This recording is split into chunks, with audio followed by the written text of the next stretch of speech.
The problem is we all build idols in our lives. Anything and anyone that is more important to you than Jesus Christ, it is an idol in your life. What about your husband? Wait a second. We don't want to talk about that. I wanted to go to church, so my husband said, I don't want you to go to church today. Okay, honey, you got it. Anything that gets in the way in between you and Jesus is an idol in your life. What about your wife, you man? Be a man, by the way. I really wanted to go to church and serve him, but my wife said I cannot go.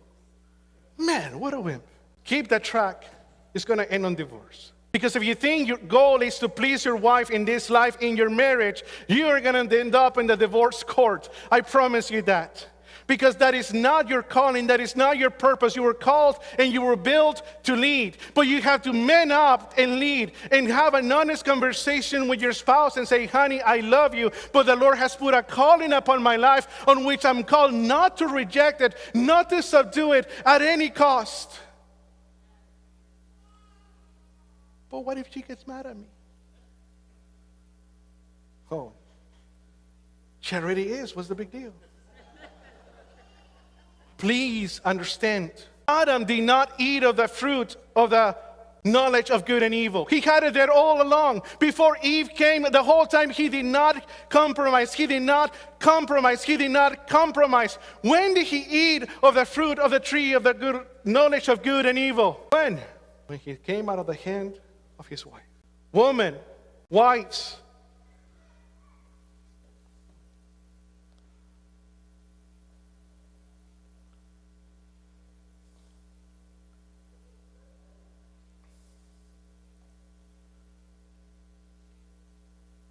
are you causing your husband to compromise on the calling that God has put upon his life? Are you building him up or are you tearing him down upon the ministry and the call that God has put in his life? Because that is an idol in your life. And guys, if you're allowing your wife to do that, that is an idol in your life. Who we haven't offended yet? Hold on, one more thing. Your children can become an idol in your life. Well, talk to me about that one, Pastor Abraham. This will be the last time I'm here. Well, God bless you. You were here before you came. We'll be here after you go. But children can become an idol in your life. I wanted to do this. I wanted to serve the Lord, but the children have a bedtime. I was talking to my daughter.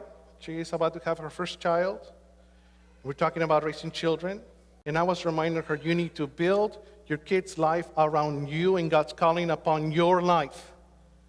Because from a very young age, you train them. They are the center of your world. They're not called to be the center of your world. You're supposed to raise them and train them in the way of the Lord. They are like arrows in a warrior's quiver, ready to be shot. And your job is to aim them and point them and pull out the string and let them go and let them accomplish what God has called them to do in this life. But if they're an idol in your life, if you put them above your relationship with the Lord in the service and the calling that God has put in your wife, in you, and in your ministry, they're only going to lead to disaster. But nobody tells you that, does it? Nobody wants to talk about it. Well, you need to know that.